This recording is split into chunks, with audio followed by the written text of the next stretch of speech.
السلام علیکم ورحمۃ اللہ. لا حول ولا قوة الا باللہ. حسبنا اللہ ونعم الوکیل. یا حی یا قیوم برحمتک استغیث. لا الہ الا انت سبحانک انی کنت من الظالمین. ربنا آتنا من لدنک رحمة وهیئ لنا من امرنا رشدا. اللهم صل على محمد وعلى آل محمد وأصحاب محمد وأزواج محمد وأمة محمد أجمعين إلى يوم الدين آمين. الحمد لله رب العالمين والصلاة والسلام على سيد الأنبياء والمرسلين وعلى آله وأصحابه أجمعين إلى يوم الدين. الحمد للہ آج 31 مارچ 2024 کو سنڈے کے دن بمطابق 20 رمضان المبارک 1445 ہجری میں ہمارا یہ پبلک سیشن نمبر 140 نمبر ہوگا انشاءاللہ تعالی. آپ کے سوالات یہ ریئل ٹائم پرچیوں کی شکل میں میرے پاس آ چکے ہیں. انشاءاللہ میں انہیں بعد میں ڈسکس کروں گا. پہلے کرنٹ افیئر کے طور پر 2 ایشوز ڈسکس کرنے ہیں. ان میں سے پہلا ایشو جو آج کل پوری دنیا میں ایک ہاٹ ٹاپک بنا ہوا ہے، اسرائیل کے حوالے سے. جو کچھ عرصہ پہلے انہوں نے 5 ریڈ کلر کے ریڈ ہائفر، جن کو نام دے رہے ہیں، ریڈ ہائفر انگلش میں کہا جاتا ہے. ہائفر کا ورڈ گائے کے لیے بولا جاتا ہے، اور ایسی گائے کے جس کو کبھی بھی کھیتی باڑی کے لیے یوز نہ کیا جائے، کبھی اس کا دودھ نہ دھویا جائے، اور اس طریقے سے یعنی وہ بالکل جوان ہو. ان کی جو اپنی شریعت ہے ٹیمپرڈ فارم میں، اس کے تحت کم از کم اس کی عمر 3 سال ہوگی تو وہ اس کی قربانی کریں گے، اور وہ اپریل 2024 کے اندر اس کی عمر 3 سال ہو جائے گی سب کی. امریکہ سے انہوں نے یہ 5 خریدی تھی $5 لاکھ کے عوض. ہر ایک کی قیمت $1 لاکھ ہے. اب وہاں سے ویسے امپورٹ کرنے کے اوپر پابندی ہے اس طرح کے جانور، وہ انہیں پیٹس کی فارم میں لانے پڑے ہیں. اس ایشو کو اٹھایا TRT چینل جو ہے ٹرکی والوں کا، ترکیے کا، سب سے پہلے انہوں نے اٹھایا، اور اس کے بعد پھر آپ نے دیکھا ہے کہ پوری دنیا میں مسلمان سپیکرز اس کے اوپر مختلف ویلاگز بنا رہے ہیں، مختلف ویڈیوز ریکارڈ کروا رہے ہیں، مختلف چینلز کے اوپر اس کے حوالے سے ڈسکشن ہو رہی ہے. حالانکہ اس میں سے کچھ بھی نہیں نکلنا، نہ تو ہماری مرضی سے کچھ ہونا ہے اور نہ ان کی مرضی سے کچھ ہونا ہے. لوگ ڈرے بیٹھے ہیں. وہ لوگ جن کا ایمان قرآن کے اوپر تھا، وہ یہودیوں کی ایکٹیویٹی کی وجہ سے پریشان ہے کہ کہیں دجال ہی نہ نکل آئے. دجال کو نہ کوئی مسلمان نکال سکتا ہے، نہ کوئی یہودی نکال سکتا ہے. قرآن و سنت کی روشنی میں جتنی چیزیں ہمارے سامنے موجود ہیں، اس میں تو ابھی دور دور تک کوئی ایسی صورتحال نظر نہیں آ رہی. رہا مسلمانوں کا ایشو، تو وہ تو مسلمانوں پہ جب بھی کبھی کوئی مشکل وقت آئے تو وہ امام مہدی کے آنے کا انتظار کرنا شروع کر دیتے ہیں، اور دجال کے نکلنے سے متعلق خبریں دینا شروع کر دیتے ہیں. اس سے زیادہ مشکل وقت مسلمانوں پہ تاتاریوں کی شکل میں آیا تھا، اور وہ اتنا بڑا فتنہ تھا کہ اس کے آگے کوئی بند نہیں باندھ سکا، تا وقت کہ اللہ تعالیٰ نے اسے کمزور کیا، اور پھر انہی میں سے لوگوں نے اسلام بھی قبول کیا. اس وقت جو کچھ مسلمانوں کے ساتھ ہوا، آج کل تو جو ہو رہا ہے یہ اس کا عشر عشیر بھی نہیں ہے. اس وقت بھی لوگوں نے یہی کنکلوڈ کیا کہ بس امت ختم کے ختم. 8 سے 100 سال پہلے تک آپ دنیا میں کوئی مسلمان ملک دکھا سکتے تھے جو آزادی کے طور پر زندگی گزار رہا ہو. آج پھر سے 60 اسلامک ملک موجود ہیں الحمدللہ. جب سے یہ ورلڈ وار 2 کے بعد امپائرز کا سلسلہ ختم ہوا ہے، اگرچہ مسلمانوں کو آزادی مل گئی ہے، لیکن یہ یاد رکھیے گا کہ اوور آل حکمران دنیا کے وہی الائیڈ فورسز ہیں جنہوں نے ورلڈ وار 2 کے اندر کامیابی حاصل کی تھی. لیکن اس دفعہ ورلڈ آرڈر چینج ہو گیا. پہلے تو جو بھی قبضہ کرتا تھا دوسرے کے ملک کے اوپر، وہ اس پہ براہ راست حکومت کرتا تھا. لیکن اب چونکہ قوموں، نیشنز کی بنیاد کے اوپر ملک بن چکے ہیں، امپائرز ٹوٹ چکی ہیں، لہٰذا اب جو رول کرنے والا معاملہ ہے وہ ڈائریکٹ نہیں ہے، انڈائریکٹ ہے. یہ ہم لوگ جو آئے دن گلا کرتے ہیں یورپین طاقتوں کے حوالے سے، امریکہ کے حوالے سے، کہ وہ انٹرفیئر کرتے ہیں، تو ان کو حق پہنچتا ہے انٹرفیئر کرنے کا، کیونکہ انہوں نے دنیا کو فتح کیا ہے. اور اس دفعہ چونکہ فتح کر کے انہوں نے ملک ہمارے حوالے کیے اور صرف حکمرانوں کو قابو کیا، اس لیے ہمیں لگتا ہے کہ ہمیں آزادی ملی ہوئی ہے. اس وقت حکومت انہی کے پاس ہے جنہوں نے دوسری جنگ عظیم کے اندر پوری دنیا کو شکست دی. سلطنت عثمانیہ جنگ عظیم اول میں ختم ہوئی، اور کوئی تھوڑی بہت رمق تھی تو ورلڈ وار 2 کے بعد وہ بھی ختم ہوگی مسلمانوں کی. لہٰذا اب اس پریزنٹ ورلڈ کے اندر صرف جوش پہ مبنی تقریریں کرنے سے، باتیں کرنے سے، وی لاگز بنانے سے کوئی مسئلہ حل نہیں ہونا، جب تک کہ ہم انہی اصولوں کے اوپر ترقی نہیں کریں گے جن اصولوں کے اوپر آج کے ماڈرن ورلڈ کے اندر قوموں نے اپنا مقام حاصل کیا، یعنی سائنس اور ٹیکنالوجی کے اندر. باقی آپ کو جو مرضی کوئی کہتا رہے کہ جی ہم 2 ارب ہیں، 2 ارب چھوڑ دیں، آپ 10 ارب بھی ہوں تب بھی کوئی فرق نہیں پڑتا جب تک آپ کے پاس ٹیکنالوجی نہیں ہے. یہ ذہن میں رکھیے گا. میں بار بار ایک مثال دیتا ہوں، لوگوں کو بری لگتی ہے، آج میں نام لیے بغیر مثال دے دیتا ہوں. مسلمانوں کے بڑے جنگی لیڈروں میں سے کوئی پرانا لیڈر، اس جیسے 1000 لوگ بھی آج اگر میدان جنگ میں اتر آئیں تو ایک یہودی کلاشن کوف کے ساتھ، یہ بھی اب خیر پرانا انسٹرومنٹ ہو گیا ہے، اب تو اس سے جدید اسلحے آ چکے ہیں، وہ سامنے سے آئے تو کوئی اس ایک کا مقابلہ نہیں کر سکتا، سیدھی سی بات ہے. اور جو سب سے بڑا ایشو اس وقت مسلمانوں کے ساتھ ہے وہ ایئر سٹرائکس والا ایشو ہے.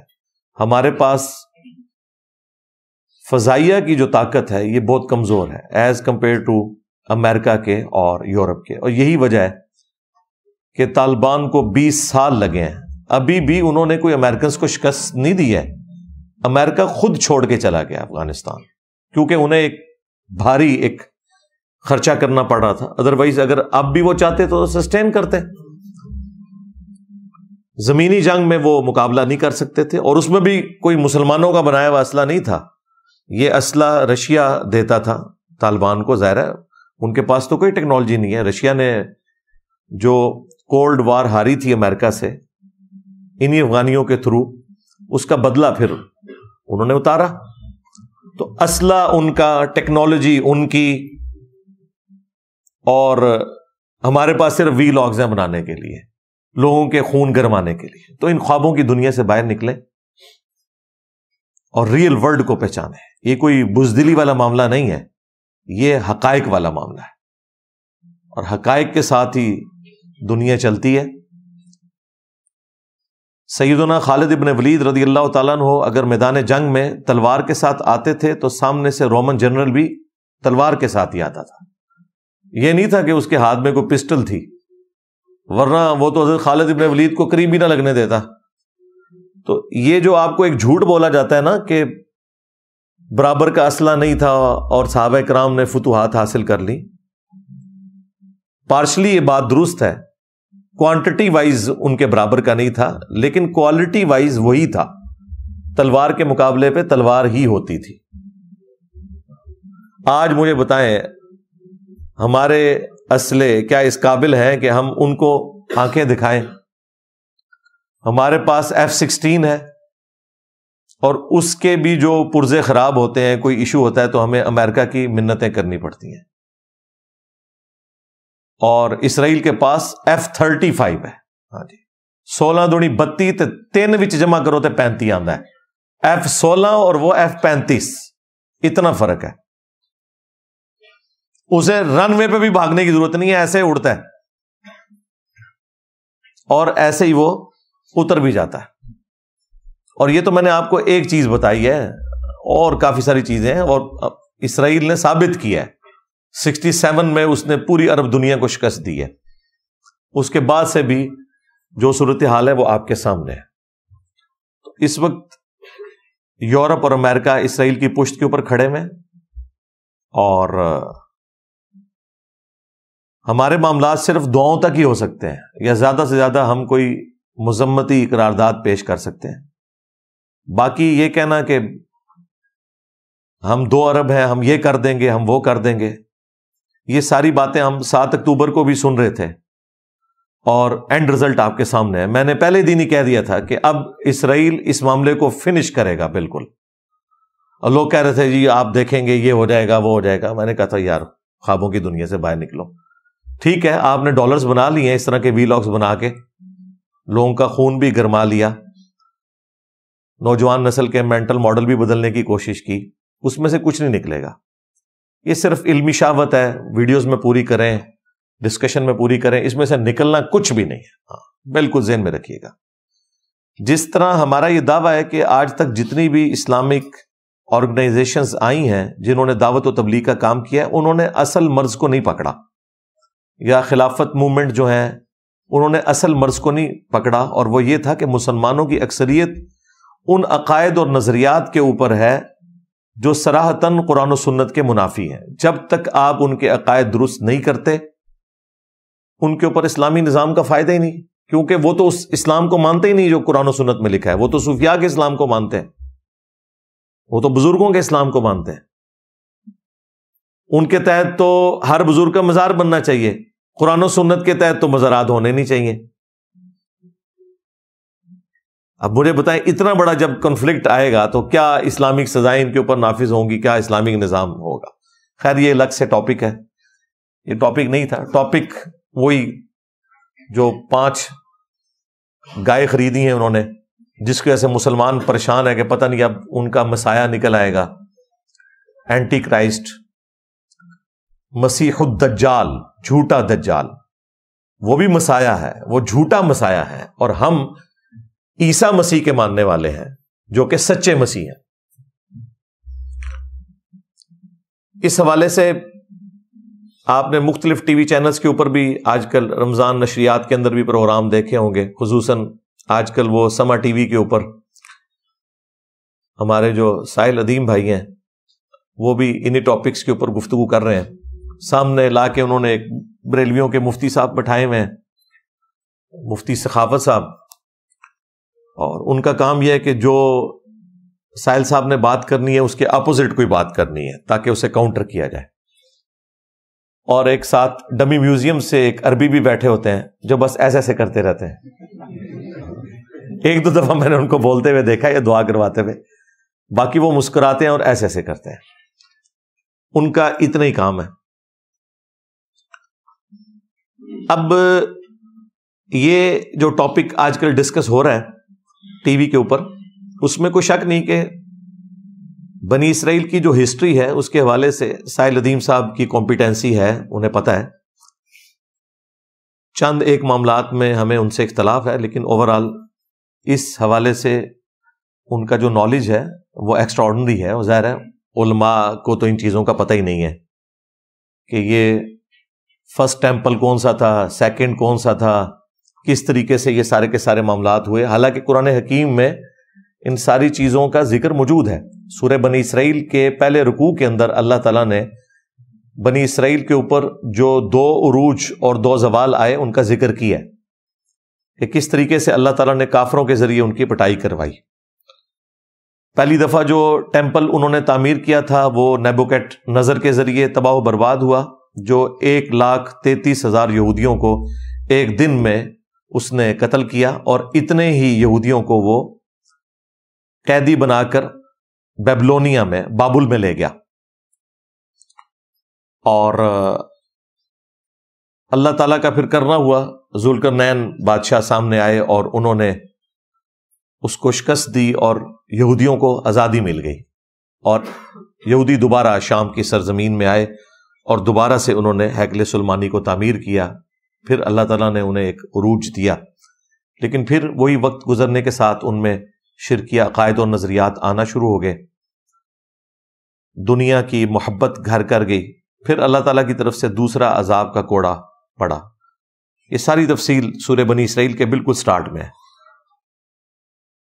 اور ٹائٹس نے 70 عیسوی کے اندر، یعنی حضرت عیسیٰ علیہ السلام کے اٹھائے جانے کے آلموسٹ 40 سال کے بعد یروشلم کے اوپر حملہ کیا اور اینٹ سے اینٹ بجا کے رکھ دی. حالانکہ وہ کافر تھا رومن جنرل ٹائٹس، لیکن اللہ تعالیٰ نے قرآن میں فرمایا کہ ہم نے اپنے سخت لڑائی لڑنے والے بندے تم پر مسلط کیے تاکہ بیت المقدس کی اینٹ سے اینٹ بجا دیں، اور جو چیز وہ دیکھیں اسے سلامت نہ چھوڑیں. اب دیکھیں کافروں کو اللہ تعالیٰ اپنی طرف منسوب کر رہا ہے. ہماری امت کے ساتھ بھی 2 دفعہ یہ ہو چکا ہے. پہلی دفعہ منگولوں کے ذریعے اور دوسری دفعہ جو ہے وہ یورپین پاورز کے ذریعے. وہاں پہ بھی پہلی جو قوت تھی وہ مشرق سے آئی، نیبوکیڈ نظر، اور دوسری مغرب سے. یہاں پہ بھی پہلی قوت جو ہے منگولوں کی فارم میں تاتاریوں کی شکل میں مشرق سے، اور مغربی قوتیں آئیں. کہیں پر فرینچ نے قبضہ کر لیا، اور سب سے بڑی آپ کو پتہ ہے انسانی ہسٹری کی امپائر، برٹش امپائر، جس میں سورج بھی غروب نہیں ہوتا تھا، آسٹریلیا سے لے کے افریقہ تک.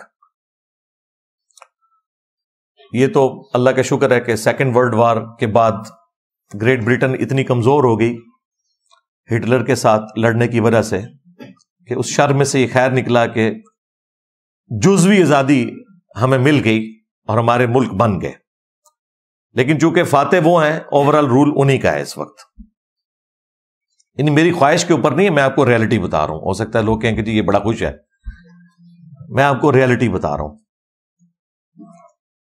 خیر، دوسری دفعہ جب ٹائٹس نے حملہ کیا تو 70 عیسوی کے اندر اس نے جب ہیکل سلیمانی کو گرایا تو ایک دیوار بس صرف سلامت رہ گئی، جو ویلنگ وال آپ دیکھتے ہیں جس کے سامنے وہ تورات پڑھ رہے ہوتے ہیں یوں کر کے یہودی. دیوار گریا کہا جاتا ہے، اس کے سامنے آہ و بکا کرتے ہیں، اللہ تعالیٰ سے دعائیں مانگتے ہیں. اور باقی وہ سارے کا سارا ہیکل سلیمانی جو ہے وہ تباہ و برباد ہو چکا ہے، اور اسی کو دوبارہ وہ تعمیر کرنے کی خواہش رکھتے ہیں. عرصہ دراز سے اسی کے لیے زائنسٹ موومنٹ چلی، اور پھر پہلی جنگ عظیم کے بعد بالفور ڈکلیریشن ہو گئی، اور الٹیمیٹلی 1948 میں اسرائیل قائم ہو گیا، اور 1961 میں اس نے عرب دنیا کو شکست دے کے اپنی باؤنڈریز کو بڑھا لیا. تو یہ ساری کی ساری ہسٹری ہے جو میں نے مختلف ویڈیوز کے اندر ڈسکس کی ہے. اب وہ دوبارہ سے ہیکل سلیمانی کو تعمیر کرنا چاہتے ہیں، لیکن جہاں پر یہ یروشلم میں بیت المقدس ہے، جہاں آپ کو ایک گولڈن ڈوم نظر آتا ہے جس کے نیچے وہ چٹان ہے جس سے اللہ کے محبوب علیہ السلام معراج پر تشریف لے گئے تھے، اور اس سے چند 100 میٹر کے فاصلے کے اوپر ایک مسجد ہے جس کا ڈارک گرین کلر کا یا آلموسٹ بلیک کلر کا چھوٹا سا گنبد ہے. وہ اصل میں مسجد اقصی ہے. ویسے تو اس پوری پہاڑی کو ہی مسجد اقصی کہا جاتا ہے. نبی الاسلام کے زمانے میں پراپر کوئی مسجد نہیں تھی. جب سورہ بنی اسرائیل میں مسجد اقصی کا ذکر ہے، ایلیا کا یا یروشلم کا، تو مسجد اقصی کا مطلب ہے دور کی مسجد. وہ پورے پہاڑ کو ہی حرم کہا جاتا ہے. جس طریقے سے بیت اللہ شریف صرف جہاں ہم طواف کر رہے ہیں مطاف، وہ حرم نہیں ہے، پوری مکے کی سرزمین حرم ہے. مدینہ شریف کی بھی 2 پہاڑیوں کے درمیان جو پوری سرزمین ہے وہ حرم ہے، اور تیسرا حرم مسلمانوں کے لیے یہ بیت المقدس ہے.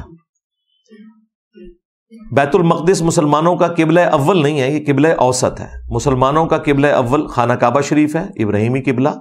بنی اسرائیل کے لیے بیت المقدس اللہ تعالیٰ نے مقرر فرمایا تھا، اور بخاری مسلم میں آیا کہ نبی الاسلام نے بھی 17 مہینے تک جب مدینہ شریف ہجرت کی تو اسی کی طرف رخ کر کے نماز پڑھی ایک کامن ٹرم کے طور پر، اور پھر دوبارہ سے آپ علیہ السلام کی خواہش پہ سورۃ البقرہ میں وہ 2 رکوع نازل ہوئے تحویل قبلہ کے، اور واپس ابراہیمی قبلہ ہو گیا. لہٰذا یہ یاد رکھیے گا، یہ غلط العام ہے کہ ہمارا قبلہ اول جو ہے وہ قبلہ اوسط ہے. قبلہ اول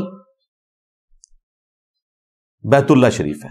سورہ آل عمران میں واضح ہے کہ پہلا گھر جو اللہ تعالیٰ نے مقرر کیا کہ لوگ وہاں آ کر عبادت کریں، جو ساری انسانیت کے لیے ہدایت ہے، وہ ہے جو کہ بکہ کے اندر ہے. بکہ اور مکہ یہ دو نام ایک ہی شہر کے ہیں. جس طرح ہمارے پڑوسی ملک میں بمبے ہے اور ممبئی بھی بولا جاتا ہے اور بمبئی بھی، میم اور با دونوں کے ساتھ. اس طرح یہ بکہ اور مکہ دونوں مکے کے لیے ہی ٹرمز یوز ہوتی ہیں. اور بخاری مسلم میں بھی موجود ہے، نبی علیہ السلام نے کہا سب سے پہلا گھر جو تعمیر کیا گیا وہ بیت اللہ شریف ہے، اور اس کے بعد پھر فرمایا بیت المقدس، جسے مسجد ایلیا بھی کہا جاتا ہے، مسجد اقصیٰ بھی کہا جاتا ہے، اور ان کے درمیان 40 سال کا وقفہ ہے. خیر، وہ بیت المقدس کی جو وہ پوری پہاڑی ہے جس کے اوپر ایک کارنر کے اوپر ویلنگ وال ہے، اور قبۃ الصخرہ وہ چٹان والا گنبد، اور مسجد ایک جسے مسجد اقصیٰ کہا جاتا ہے، یہ قبلی ماسک بھی بولا جاتا ہے اس کو. یہ پورے کے پورے پہاڑ کو حرم کہا جاتا ہے. اسی مسجد کے نیچے وہ سرنگیں کھودتے رہتے ہیں آئے دن کہ جی ہم تابوت سکینہ کی تلاش کر رہے ہیں، جو اکثر مسلمان وائزین آپ کو کہتے ہوئے سنائی دیں گے کہ وہ اس کی بنیادوں کو کمزور کر رہے ہیں. اور ظاہر ہے اس کے لیے انہوں نے بہانہ یہ تلاش کیا ہوا ہے. وہ کسی بھی وقت اپنے وزن پہ بھی گر سکتی ہے. ظاہر ہے وہ چٹان ہے اور اس کے نیچے آپ اتنی زیادہ جب کھدائی کریں گے تو وہ کمزور ہو کے گر بھی سکتی ہے. خیر، وہ ڈائریکٹلی بھی گرا دیں تو اس وقت تو پاور میں سیدھی سی بات ہے. یہ جو اپریل 2024 کا لوگ انتظار کر رہے ہیں کہ وہاں پہ انہوں نے جو 5 ہائفر منگوائی ہوئی ہیں گائے، ان کی قربانی کرنی ہے، اور اس کے بعد انہوں نے وہ ایکٹیویٹی پرفارم کرنی ہے، ٹیمپل کی تعمیر دوبارہ سے شروع کر دینی ہے، اس کے لیے قربان گاہ بھی انہوں نے بنا لی ہے. تو این ممکن ہے کہ یہ ایکٹیویٹی پرفارم ہی نہ ہو سکے. اگر ہو بھی جائے تو ضروری نہیں ہے کہ اس کے بعد وہ اگلا معاملہ بھی وہ چلا سکیں. یہ خواہش بڑے عرصے سے ان کی چل رہی ہے، اور اگر وہ بھی کرنے میں کامیاب ہو جائیں تب بھی اس کا کوئی دجال کے نکلنے کے ساتھ تعلق نہیں ہے. وہ اللہ نے اپنی مرضی سے ہی نکالنا ہے جب بھی نکالنا ہے. ہاں، ان کا یہ عقیدہ ہے کہ اس کے بعد جب تیسرا ٹیمپل بن جائے گا تو ہمارا مسایہ آئے گا. یہ ان کا عقیدہ ہے، یہ مسلمانوں کا عقیدہ نہیں ہے. ہاں، مسلمانوں کا یہ عقیدہ ہے کہ جھوٹا مسایہ آئے گا جو یہودیوں کو لیڈ کرے گا، اور سچے مسایہ عیسیٰ ابن مریم ہے جو اس دجال کو قتل کریں گے. اور اس کے اوپر میں کافی دفعہ تفصیلاً ویڈیوز بنا چکا ہوں. آج ٹاپک نہیں کہ میں اسے ڈسکس کروں، آج اس مین ٹاپک کو ہم ڈسکس کر رہے ہیں. اس حوالے سے جو اس وقت ٹیمپرڈ فارم میں تورات موجود ہے، انجیل مقدس کے نام سے جو بائبل سوسائٹی انارکلی لاہور والے ہیں وہ مفت بھی بھجوا دیتے ہیں. ویسے اس کا PDF بھی پروفیشنل اویلیبل ہے گوگل کے اوپر، اگر آپ جائیں ٹائپ کریں تو آپ کو مل جائے گا. اس میں جو اولڈ ٹیسٹمنٹ ہے تورات، اور نیو ٹیسٹمنٹ یعنی انجیل، اور باقی انبیاء کے صحائف اور زبور اور باقی جو چھوٹی چھوٹی کتابیں ہیں وہ اس کے اندر موجود ہیں. اس میں جو اولڈ ٹیسٹمنٹ ہے اس میں آپ کو ایک چیپٹر ملے گا بک آف نمبرز، گنتی کا باب. اس میں جو چیپٹر نمبر 19 ہے اس میں پاکی حاصل کرنے کا طریقہ، یہ ایک باقاعدہ پورا چیپٹر ہے جس میں آلموسٹ 22 آیات ہیں. اس میں جو یہودیوں کے ہاں پاکی حاصل کرنے کا طریقہ ہے ان کے پریسٹ کے لیے، یا ربائی ان کو کہتے ہیں وہ، ان کے لیے وہ یہ ہے کہ سرخ کلر کی گائے کو ذبح کیا جائے، اور اسپیسیفکلی حضرت موسیٰ علیہ السلام کے حوالے سے ایک واقعہ اس میں موجود ہے. وہی لیگیسی وہ پھر آگے لے کے چل رہے ہیں. یہ واقعہ قرآن کے اندر بھی آیا، لیکن زمین و آسمان کا فرق ہے دونوں واقعات کے اندر. ظاہر ہے ہم تو وہی واقعہ مانیں گے جو قرآن میں ہے. پہلے میں آپ کو بتاتا ہوں کہ توریت کے اندر کون سا واقعہ لکھا ہوا ہے. توریت کے اندر یہ واقعہ لکھا ہوا ہے کہ موسیٰ علیہ السلام کو اللہ تعالیٰ نے حکم دیا کہ وہ اس طرح ایک بچڑے کی قربانی کریں گے جو شوخ ریڈ کلر کا ہو. قرآن نے اس کے لیے جو ورڈ یوز کیا ہے وہ شوخ زرد کلر ہے.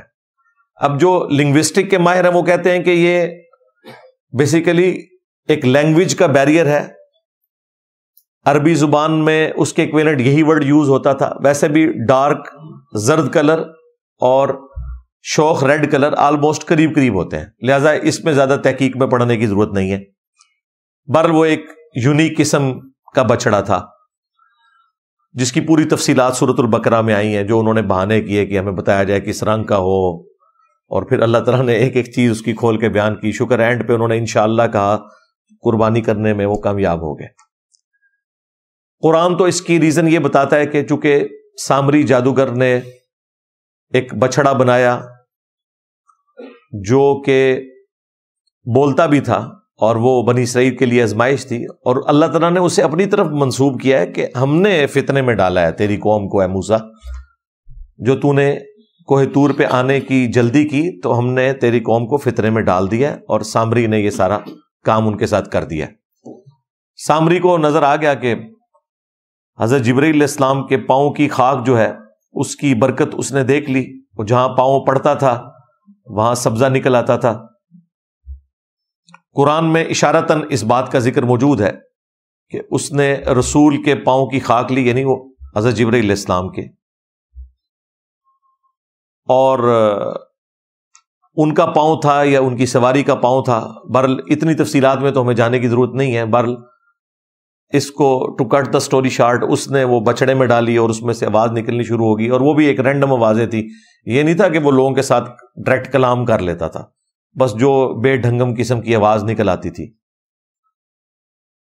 اور سامری نے کہا کہ یہ ہے تمہارا رب. 70,000 اصحاب موسیٰ جو صحابہ تھے مرتد ہو گئے ایک دن کے اندر, اور بعد میں پھر قتل مرتد کی سزا آئی ان کے لیے. توریت میں بھی ذکر موجود ہے اور قرآن کے اندر بھی کہ اپنے اپنے قبیلے کے لوگ ان لوگوں کو قتل کریں جنہوں نے اس بچڑے کو رب مانا. اس کے ذریعے ان کی توبہ قبول ہوگی. پھر اس گائے کی محبت یا بچڑے کی محبت ان کے دل سے نکالنے کے لیے اللہ تعالیٰ نے حکم دیا کہ گائے کی قربانی کی جائے, اور اس پہ وہ بہانے بنا رہے تھے. اس کی ایک بظاہر ریزن بھی تھی, ایک اندھا قتل تھا جس کے قاتل کو ڈھونڈنا تھا. جب یہ قربانی ہو گئی تو قرآن میں آتا ہے کہ ہم نے کہا کہ اس گائے کا گوشت کا ٹکڑا اس مقتول کی لاش کے ساتھ ٹچ کرو تو وہ مردہ زندہ ہو جائے گا اور اپنے قاتل کا نام بتائے گا. وقتی طور پہ وہ زندہ ہوا, اور اس کے ذریعے اللہ تعالیٰ نے ان کا ایمان بھی مضبوط کیا کہ اللہ مردوں کو کیسے زندہ کرے گا, اور قاتل کا بھی پتہ چل گیا. یہ نہیں ہے کہ دوبارہ پھر وہ زمین پہ چلنا پھرنا شروع ہو گیا, نہیں, وقتی طور پہ گواہی دی پھر وہ دوبارہ مر گیا. جس طرح کہ عیسیٰ ابن مریم بھی وقتی طور پہ مردوں کو زندہ کرتے تھے, دوبارہ وہ زندگی نہیں گزار رہے ہوتے تھے. یہ تو اللہ تعالیٰ کا رول ہے کہ جو دنیا میں ایک دفعہ آیا اور چلا گیا وہ دوبارہ دنیا میں نہیں آئے گا, موت کے ذریعے گیا. عیسیٰ ابن مریم چونکہ زندہ اٹھائے گئے اس لیے واپس آئیں گے. اس پہ بھی میری تفصیلی ویڈیو موجود ہے.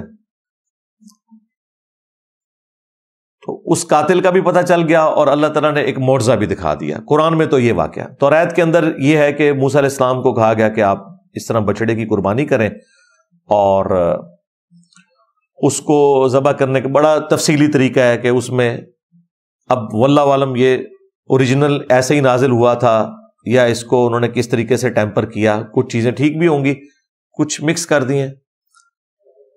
اس میں پھر اس کو آگ لگائی گئی. قرآن میں بھی بچڑے کو آگ لگانے کا ذکر ہے, لیکن اس بچڑے کو جو انہوں نے زیورات کو پگھلا کے بنایا تھا. اس میں تو اس بچڑے کا ذکر ہے کہ اسے آپ راکھ بنائیں اور اس کی راکھ کو پھر پانی سے مکس کریں, اور پھر اس کے ذریعے جو غسل کرے گا اسے پاکیزگی حاصل ہوگی. اور یہ ایکٹیویٹی وہ دوبارہ سے پرفارم کرنا چاہتے ہیں چند پریسٹ کے اوپر, ربایوں کے اوپر, تاکہ وہ اپنا تھرڈ ٹیمپل جو ہے اس کی تعمیر کا آغاز کریں پاک و صاف ہو کے. ان کے پیچھے یہ سٹوری ہے اس کی.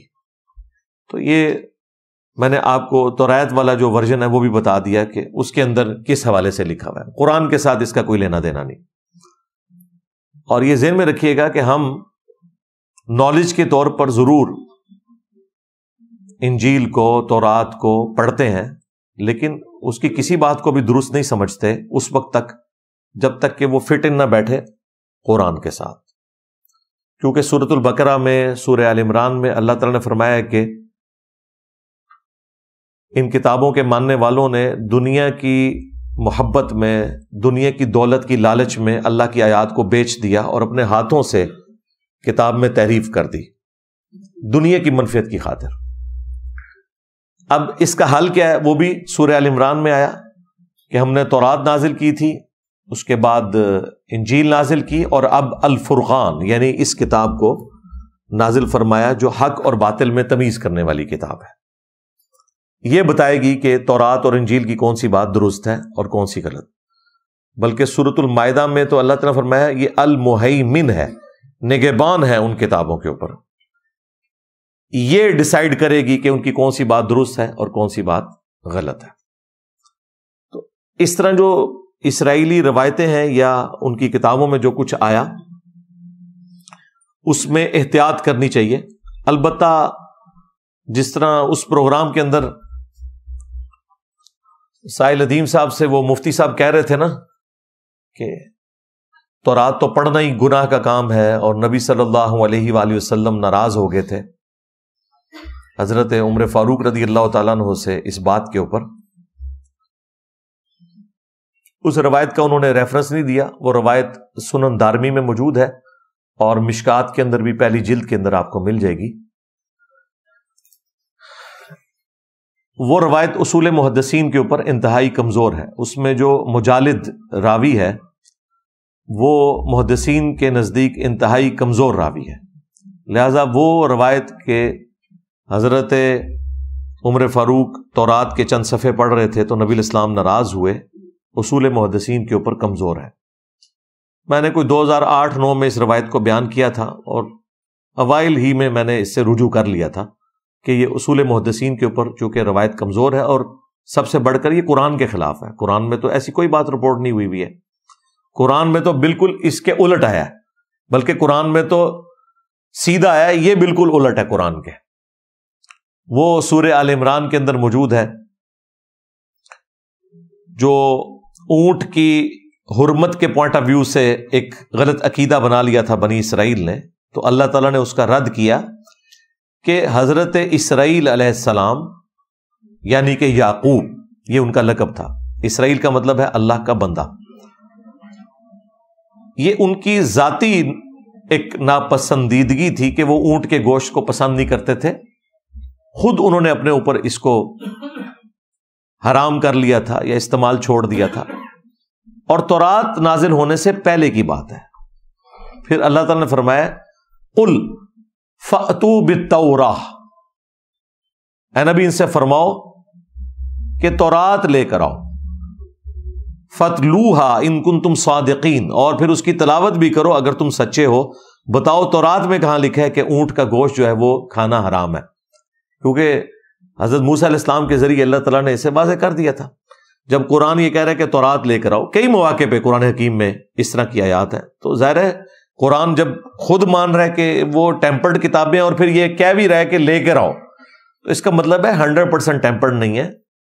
جہاں تک توحید کا تعلق ہے آج بھی اس میں کوئی ایک آیت آپ ان ایمبیگوس نہیں دکھا سکتے جو شرک کی دعوت دیتی ہو، ٹیمپرڈ فارم میں بھی، تحریف شدہ ہو کر بھی. ورنہ تو ہم یہود و نصارہ کو دعوت ہی نہ دے سکتے. دعوت اسی صورت میں دیں گے جب آپ اس کتاب سے بات کریں جس کو وہ خود مان بھی رہے ہو. تو ظاہر ہے کہ وہی کتابیں ہیں تورات اور انجیل. تو ان کتابوں میں بھی کئی ایک معاملات بالکل درست لکھے ہوئے ہیں آج کی ڈیٹ میں بھی. ہاں جہاں ہمیں اختلاف ہے وہ ہم بیان کر دیتے ہیں. تو قرآن حکیم کے اندر بالکل واضح موجود ہے کہ آپ تورات پڑھ سکتے ہیں، لیکن پہلے قرآن تو پڑھیں، آپ کو پتا ہو کہ قرآن کے اندر کیا لکھا ہے، پھر آپ ضرور پڑھیں. نبی علیہ السلام بھی سنن نبی داؤد میں ایک حدیث میں نے کافی دفعہ بیان کی ہے. آپ کو یہودیوں نے ایک مدرسے میں بلایا، ایک گھر کے اندر انہوں نے مدرسہ بنایا ہوا تھا، ایک بدکاری کا کیس تھا اس کے فیصلے کے لیے. تو نبی علیہ السلام کو انہوں نے ایک بڑی گدی دی جس کے اوپر آپ تشریف فرما ہوئے، اور تھوڑی دیر بعد تورات لائی گئی تو نبی الاسلام نے اپنی پیٹھ کے نیچے سے وہ گدی نکال کے سامنے رکھی اور خود زمین پر بیٹھ کے اور تورات کو رسپیکٹ دیتے ہوئے، حالانکہ ٹیمپرڈ تھی، اس گدی کے اوپر رکھا، اور پھر آپ نے ساتھ بولا آمنت بک، میں ایمان لایا تجھ پر، وبمن انزلک، اور ایمان لایا اس پر جس نے تجھے نازل کیا۔ نبی الاسلام نے ٹیمپرڈ تورات کی بھی یعنی عزت کی اور کہا کہ میں اس پر بھی ایمان لایا اور اس کے نازل کرنے والے کے اوپر بھی ایمان لے کر آیا۔ تو یہ اس بات کا ثبوت ہے کہ آپ ان کتابوں سے استفادہ کر سکتے ہیں، لیکن وہی بات ہے کہ الٹیمیٹلی ڈیسیژن قرآن و سنت کریں گے۔ قرآن جو ہے ان کتابوں کے اوپر الفرقان بھی ہے، قرآن ان کتابوں کے اوپر المہیمن بھی ہے، نگہبان بھی ہے۔ اس چیز کا خیال رکھنا ضروری ہے، اور مسلمان جو بعض اوقات شوق رکھتے ہیں اس بات کا کہ وہ ان تعلیمات سے استفادہ کریں، انہیں میں ریکویسٹ کروں گا پہلے آپ قرآن و سنت پڑھ لیں، پھر آپ بالضرور اس طرح کی کتابوں کا بھی مطالعہ کریں۔ لیکن آپ نے قرآن و سنت تو پڑھا نہیں ہے، آپ بس ان کتابوں کے پیچھے پڑے ہوئے، تو یہ تو ظلم پر مبنی چیز ہے۔ اپنی اداؤں کے اوپر خود غور کرنا چاہیے۔ اچھا میرے بھائیوں، جہاں تک دجالی سسٹم کا تعلق ہے تو یقیناً ایک سسٹم ایسا ہے جو وقت کے ساتھ ساتھ دجال کو ریسیو کرنے کے لیے تیار بیٹھا ہے، جس کی ایک آنکھ ہے مادے کی، روحانیت کی آنکھ اس نے بند کر لی ہے۔ لیکن یہ ساری باتیں اپنی جگہ، دجال ایک پرسنالٹی بھی ہے جس نے آنا ہے۔ اس حوالے سے واضح احادیث موجود ہیں، صحیح بخاری اور صحیح مسلم کے اندر کئی ایک احادیث ہیں دجال کے حوالے سے بھی، عیسیٰ ابن مریم کے نزول کے حوالے سے بھی۔ اگر آپ کو یہ ساری احادیث پڑھنے کا شوق ہے تو مشکات المصابیح، جسے میں نے انسائکلوپیڈیا آف حدیث ڈکلیئر کیا ہے، اس کی 3 جلد کے اندر کمبائنڈ فارم میں آپ کو یہ ساری احادیث مل جائیں گی۔ اور اس حوالے سے سب سے زیادہ کام جو کیا ہے وہ امام مسلم نے کیا ہے۔ صحیح مسلم کے اندر بھی آپ کو 100 سے زیادہ احادیث ملیں گی ان تمام ٹاپکس کے اوپر، وہ آپ پڑھ لیں۔ مختلف ویڈیوز کے اندر میں نے ریکارڈ بھی کروایا، لیکن خود پڑھیں گے تو آپ کو ذرا زیادہ ایک اندازہ ہو جائے گا۔ مشکات کے اندر تو بخاری مسلم کے علاوہ باقی کتابوں سے بھی پیرلل میں انہوں نے روایتیں ڈال دی ہیں، اور نیچے حکم بھی لگے ہوئے ہیں صحیح اور ضعیف کے۔ بخاری اور مسلم دونوں میں یہ حدیث موجود ہے کہ اللہ کے محبوب صلی اللہ علیہ وآلہ وسلم نے فرمایا کہ قیامت کی 10 بڑی بڑی نشانیاں ہیں۔ ان 10 نشانیوں میں سے ایک نشانی جو ہے وہ دجال کا آنا ہے، اور عیسیٰ ابن مریم کا بھی دوبارہ دنیا میں آنا ہے۔ باقی نشانیاں دابت الارض کا نکلنا، سورج کا مغرب سے نکلنا، وہ آپ پڑھ لیں گے تو آپ کو اندازہ ہو جائے گا۔ بخاری اور مسلم میں ایک اور حدیث موجود ہے کہ نبی الاسلام نے فرمایا کہ اس ذات کی قسم جس کے قبضے قدرت میں میری جان ہے، عیسیٰ ابن مریم تم میں عادل حکمران کی حیثیت سے اتریں گے، صلیب کو توڑ دیں گے، خنزیر کو قتل کر دیں گے، جزیہ موقوف کر دیں گے، ہر طرف امن ہوگا۔ اور بخاری مسلم میں یہ بھی آیا کہ نبی الاسلام نے فرمایا کہ عیسیٰ ابن مریم جب تم میں اتریں گے تمہاری کیا شان ہوگی کہ وہ اللہ کے پیغمبر ہیں اور تمہارا امام تم میں سے ہوگا۔ جو امامت والا معاملہ ہوگا وہ امام محمد مہدی رضی اللہ تعالیٰ عنہ علیہ السلام امامت کروائیں گے عیسیٰ ابن مریم کی اجازت سے۔ پھر ایک اور حدیث ہے بخاری اور مسلم کے اندر، نبی صلی اللہ علیہ وآلہ وسلم نے فرمایا کہ دجال کے ماتھے کے اوپر کافر لکھا ہوگا، لیکن وہ کاف، فا اور را اس طرح ایبریویشن کے اندر لکھا ہوگا۔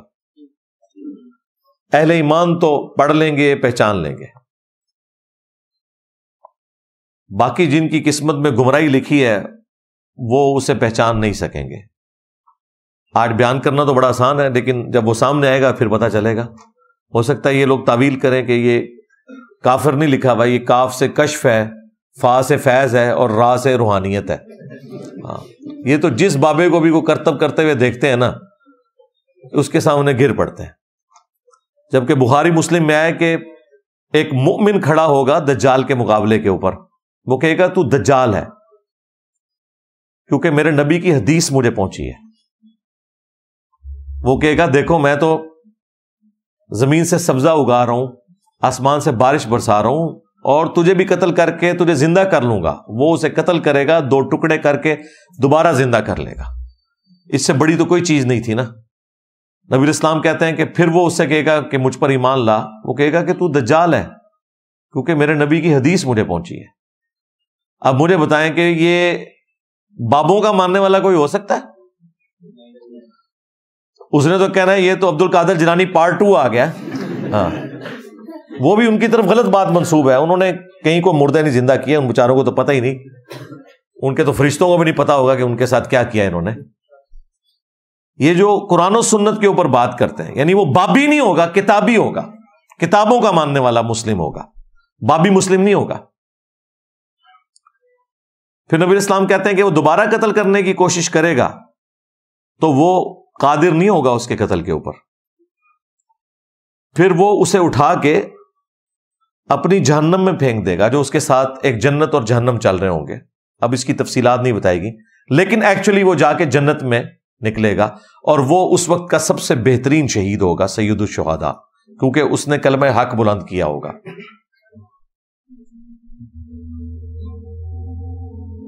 تو یہ سید الشہداء کی جو لیگیسی ہے یہ قیامت تک چلنی ہے. المستدرک للحاکم میں حدیث ہے کہ حمزہ ابن عبد المطلب سید الشہداء ہے، اور ہر وہ شخص سید الشہداء ہے کہ جو جابر حکمران کے سامنے کلمہ حق بلند کرے یہاں تک کہ اسے قتل کر دیا جائے. اسی حدیث کے تحت ہم امام حسین علیہ السلام کو بھی سید الشہداء کہتے ہیں. وہ بعض ناسبی کہتے ہیں یہ تو حضرت حمزہ کا لقب تھا. وہ حدیث پوری پڑھیں، صرف حضرت حمزہ کے لیے نہیں ہے. قیامت تک ہر وہ انسان جو کلمہ حق بلند کرے اور اس کی پاداشت میں اسے قتل کر دیا جائے وہ سید الشہداء ہی کہلائے گا. پھر ایک اور بڑی انٹرسٹنگ حدیث ہے بخاری اور مسلم میں کہ جب آخری فیصلہ کن جنگ ہوگی مسلمانوں اور یہودیوں کی، ظاہر کرسچنز تو اسلام قبول کر لیں گے عیسیٰ ابن مریم کی وجہ سے، تو اگر کسی درخت یا پتھر کے پیچھے بھی کوئی یہودی چھپا ہوگا نا تو اللہ تعالیٰ اس درخت اور پتھر کو زبان دے گا. یہ میدان جنگ کی بات ہو رہی ہے، عام حالت کی نہیں ہے. اور وہ بولے گا کہ اے مسلم، میرے پیچھے یہودی ہے، اسے قتل کر دے.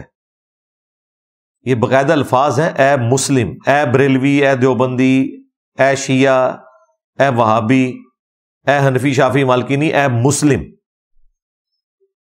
اس کا مطلب ہے کہ دجالی سسٹم کو جب دجال لیڈ کرے گا تو اس کے مقابلے پہ جو مسلم سسٹم ہے وہ بھی اپنی جڑ پکڑ چکا ہوگا، اس حوالے سے کہ لوگ ان فرقوں کی تفریق سے آزاد ہو چکے ہوں گے. ابھی تک تو ایسی صورتحال نہیں ہے، اس کے لیے کافی ٹائم چاہیے. بہرحال ایک معاملات تو سیدھے ہونے شروع ہو گئے ہیں اس پلیٹ فارم کی برکت سے. ورنہ آپ مجھے بتائیں کہ کٹر قسم کی بریلوی یا دیوبندی یا اہل حدیث مسجد میں آپ چلے جائیں اور وہ آپ سے پوچھیں آپ کون ہیں، آپ کہیں میں مسلم ہوں، تو آگے سے وہ یہ نہیں کہے گا کہ جی اچھا یہ مسلمان ہے، بڑی اچھی بات ہے. وہ کہے گا میں کافر ہوں. یعنی اتنا چڑیں گے. وہ کہیں گے نہیں بتاؤ اندر کیا ہو بیچ میں. جب تک آپ کوئی فرقے کا نام نہ لیں ان کی تسلی نہیں ہوتی. تو یہ لوگ تو پھر اس درخت یا پتھر کی آواز کے اوپر لبیک نہیں کہہ سکتے. انہوں نے تو ماننا ہی نہیں ہے. انہوں نے کہنا انجینئر صاحب دی کو ویڈیو چل پئی ہے پیچھوں، مسلم رٹ لائز، یہی کہتے ہیں نا. البتہ نبی اسلام نے فرمایا ایک درخت ہے غرقد کا، ایک بہت بڑی جھاڑی ہوتی ہے، اس میں کئی بندے بھی چھپ جائیں وہ نظر نہیں آتے، بڑی گھنی قسم کی جھاڑی. وہ یہودیوں کا درخت ہے، وہ ان کو پناہ دے گا، جس کی کاشت وہ کرتے ہیں بڑی کثرت کے ساتھ. اس کے پیچھے یہ ریزن بھی ہو سکتی ہے اور ٹیکنیکل ریزن بھی ہے، وہ ریگستان میں اتنی بڑی اور کوئی جھاڑی نہیں ہے جو اتنی سخت جان ہو جو اگ سکے، اس وجہ سے بھی۔ باقی تو مسلم شریف میں تفصیل کے ساتھ آیا ہے کہ مقام لد کے اوپر عیسیٰ ابن مریم قتل کریں گے دجال کو، وہ ان کے سانس سے پگھلے گا، اور اس کے بعد یاجوج ماجوج والا معاملہ ہوگا۔ الٹیمیٹلی ایک بڑی تفصیلات ہیں، میں صرف اس وقت ایک بلو پرنٹ کے طور پہ آپ کے سامنے رکھ رہا ہوں۔ اب ایسی صورتحال کے اندر ہم نے اس فتنے سے کیسے بچنا ہے، تو اس کے حوالے سے ایک تو وہ حدیث جو بخاری مسلم دونوں میں ہے کہ نبی علیہ السلام نے حکم دیا کہ ہر نماز کے تشہد میں 4 چیزوں کے اگینسٹ اللہ تعالیٰ کی پناہ آپ نے طلب کرنی ہے۔ اللہم انی اعوذ بک من عذاب جہنم ومن عذاب القبر ومن فتنة المحیا والممات ومن شر فتنة المسیح الدجال۔ جہنم کے عذاب کے اگینسٹ، عذاب قبر کے اگینسٹ، زندگی اور موت کے فتنے کے اگینسٹ، یعنی جو آزمائشیں ہیں موت کے وقت یا زندگی میں، اور دجال کے فتنے کے اگینسٹ بھی اللہ کی پناہ طلب کرنا۔ تو یہ دعا آپ کو یاد ہونی چاہیے۔ نبی علیہ السلام اس دعا کو مانگنے کا حکم دیتے تھے تشہد کے اندر، باقی دعائیں بھی مانگیں جتنی آئی ہیں وہ آپ کی مرضی، لیکن یہ دعا ضرور یاد کر کے مانگا کریں۔ پھر صحیح مسلم کے اندر 3 احادیث ہیں دجال کے فتنے سے بچنے کے حوالے سے۔ ایک حدیث میں ہے کہ سورۃ الکہف کی جو پہلی 10 آیات یاد کر لے گا وہ دجال کے فتنے سے بچے گا۔ ایک حدیث میں آیا آخری 10 آیات، اور ایک جو تیسری تفصیلی حدیث ہے جس میں دجال کے قتل کا ذکر ہے اور عیسیٰ ابن مریم کا، اور باقی ساری تفصیلات مسلم شریف میں تفصیلاً حدیث ہے وہ۔ اس میں یہاں تک آیا کہ جب تم دجال کو سامنے پاؤ تو اس کے سامنے سورۃ الکہف کی ابتدائی آیات تلاوت کرنا، اللہ تعالیٰ تمہیں دجال کے فتنے سے بچا لے گا۔ تو یہ احادیث بالکل واضح ہے کہ یہ کوئی دجال کے ساتھ ہم نے کوئی علمی ڈیبیٹ نہیں کرنی سورۃ الکہف کے مضامین کے اوپر کہ جی اس میں جو اصحاب الکہف کا واقعہ آیا ہے اس کے پیچھے لاجک کیا ہے، ذوالقرنین بادشاہ کا جو واقعہ آیا، قصہ موسیٰ اور خضر آیا، ٹھیک ہے وہ آپ ضرور علم حاصل کریں، میں نے بڑی تفصیل کے ساتھ ویڈیوز ریکارڈ کروائی ہیں، لیکن دجال کے ساتھ آپ نے کوئی علمی اس حوالے سے بحث نہیں کرنی ہوگی کہ بھئی اس میں آپ کو بتاتا ہوں اس کے پیچھے کیا ہے، نہیں، آپ نے صرف یہ آیات تلاوت کرنی ہے، اللہ تعالیٰ آپ کو فتنے سے بچا لے گا، بھلے آپ کو ان آیات کا مفہوم نہ بھی پتا ہو، یہ وظیفے کے طور پر ہے۔ کوئی شخص یہ کہہ سکتا ہے کہ آیت الکرسی کا جسے معنی نہیں آتا تو آیت الکرسی پڑھنے سے اسے اس کی فضیلت حاصل نہیں ہوگی، جو صحیح بخاری میں آئی ہے کہ جو رات کو سونے سے پہلے آیت الکرسی پڑھ لے اللہ تعالیٰ صبح تک ایک فرشتہ اس کی حفاظت کے اوپر مامور کر دے گا، یہ بخاری میں حدیث موجود ہے۔ تو ترجمہ آتا ہو نہ آتا ہو یہ فضیلت اپنی جگہ ہے، باقی قرآن سے جو عقائد کے لیے آپ نے اسے ترجمے سے پڑھنا ہے وہ تو بہت ضروری ہے، وہ ایک الگ بات۔ میں اصل میں ان لوگوں کا رد کر رہا ہوں جو اس میں اتنی باریک علمی بحثیں کرتے ہیں اور عوام الناس کو الجھا کے رکھ دیتے ہیں کہ پتہ نہیں سورۃ الکہف میں سے ہم نے کیا نکالنا ہے۔ آپ نے عام بندے نے یہ نکالنا ہے کہ یہ پہلی 10 آیات آپ نے یاد کر لینی ہے۔ ہاں، جامع ترمذی میں 3 آیات کا بھی ذکر ہے لیکن وہ راوی کا وہم ہے، لیکن اس میں ہے کہ جو اس کی روزانہ تلاوت کرے، تو اسے میں نے آپٹیملی یہی سمجھا ہے کہ جو روزانہ 10 آیات کی تلاوت ایک دفعہ کر لے گا ظاہر ہے کہ اسے پھر یاد بھی رہیں گی، لہٰذا روزانہ ایک دفعہ پہلی 10 آیات کو آپ پڑھ لیا کریں سورۃ الکہف کی، تاکہ زبانی یاد ہو جائے۔ میں تو الحمدللہ سالوں سے پڑھ رہا ہوں، تو شروع ہی میں پڑھنے سے زبانی یاد ہو گئی تھی، تو آپ بھی اپنی روٹین بنائیں۔ یہ وہ وظائف ہیں جن کے ذریعے آپ دجال کے فتنے سے بچ سکتے ہیں۔ باقی جہاں تک اس وقت اسرائیل کا معاملہ ہے، فلسطین کا ایشو ہے، غزہ کا، اس کے حوالے سے میں تفصیلاً ویڈیوز ریکارڈ کروا چکا ہوں، وہ انشاءاللہ ڈسکرپشن میں ہم لنک ڈال دیں گے جسے شوق ہوا۔ فلسطین کے حوالے سے میں نے پورا کاؤنٹر نیریٹو دیا ہے 12 پوائنٹس کا، حکمرانوں کے کرنے کا کام کیا ہے، عوام کے کرنے کا کام کیا ہے، کس طریقے سے ان معاملات کو لے کے چلنا ہے۔ دوسری ویڈیو ہے دجال کے فتنے سے متعلق تفصیلی ویڈیو، اور تیسری ویڈیو عیسیٰ ابن مریم نے جو دنیا میں دوبارہ تشریف لانا ہے، حیات مسیح اور نزول مسیح علیہ السلام کے حوالے سے جتنے بھی وسوسے ہیں وہ میں نے الحمدللہ سیٹل کیے ہیں قرآن و سنت کی روشنی میں۔ ان 3 ویڈیوز کو ہم ڈسکرپشن میں ڈال دیں گے، بلکہ کامنٹس میں بھی ڈال کے پن کر دیں گے، کیونکہ ہر دفعہ میں ایک بات کے اوپر تفصیلاً گفتگو نہیں کر سکتا۔ یہ چونکہ تقاضا تھا کہ کچھ چیزیں اس کے ساتھ جڑی ہوئی تھی، میں نے اس لیے بیان کر دی۔ تو اینڈ رزلٹ یہی ہے کہ کوئی ٹینشن لینے کی ضرورت نہیں ہے میرے بھائی، اس طرح کرنے سے کوئی نہیں دجال نے نکلنا۔ ہاں، بعض لوگوں نے وی لاگس بنا کے اپنے ڈالرز کھڑے کر لینے ہیں اور بار بار کرتے رہنا ہے، اینڈ پہ انہوں نے بھی معذرت ہی کر لینی ہے کہ جناب یہ ہم سے سمجھنے میں غلطی ہوئی۔ اس لیے اس قسم کے اٹکل پچو میں نہیں چلاتا، میں اتنا ہی بتاتا ہوں کہ اتنا ہوگا۔ وہ کب ہوگا؟ وہ جب ہوگا پھر ہی پتا چلے گا، یہ ذہن میں رکھیے گا۔ لوگ کہتے ہیں جی پہلے پتا چلنا چاہیے، پہلے پتا ہے تو اس کا پھر علاج بھی بتا دیا، بس یہ پتا ہونا چاہیے آپ کو کہ سورۃ الکہف کی پہلی 10 آیات آپ کو آنی چاہیے۔ ہاں، باقی آپ نے کوئی اس سے مقابلہ نہیں کرنا، نہ نبی علیہ السلام نے کہا ہے کہ آپ نے جا کے اس سے مقابلہ کرنا ہے، بلکہ کہا ہے کہ جب سامنے پاؤ تو 10 آیات پڑھنی ہے۔ نبی علیہ السلام نے دجال کا مقابلہ کرنے کے لیے بھی نہیں کہا کہ تلوار لے کے سامنے آ جانا ہے، وہ تو ایک مومن بےچارہ پھنس جائے گا نا، تو اس لیے اس کے ساتھ ایسا معاملہ ہوگا، ادروائز اس کا مقابلہ کرنے کی طاقت کسی میں نہیں ہے۔ امام مہدی مقابلہ نہیں کر سکیں گے تو باقی تو شاہی کوئی نہیں۔ اس لیے اللہ تعالیٰ عیسیٰ ابن مریم کو نازل فرمائے گا، کیونکہ وہ سچے مسیح ہیں، ان کے ذریعے وہ مسیح الدجال یعنی دجل کرنے والا مسیح، اس کا خاتمہ ہوگا۔ تو امید ہے کہ یہ جتنی میں نے گفتگو کی اس سے آپ کو اوورآل کچھ چیزیں میں نے ڈائریکٹلی بتا دیں، کچھ انڈائریکٹلی بتا دیں، تاکہ ایک میسج کنوے ہو جائے آپ تک۔ باقی ماننا نہ ماننا وہ آپ کی مرضی ہے، ہمارا کام تو ہے علمی طریقے سے معاملات کو لوگوں کے سامنے ہائی لائٹ کرنا۔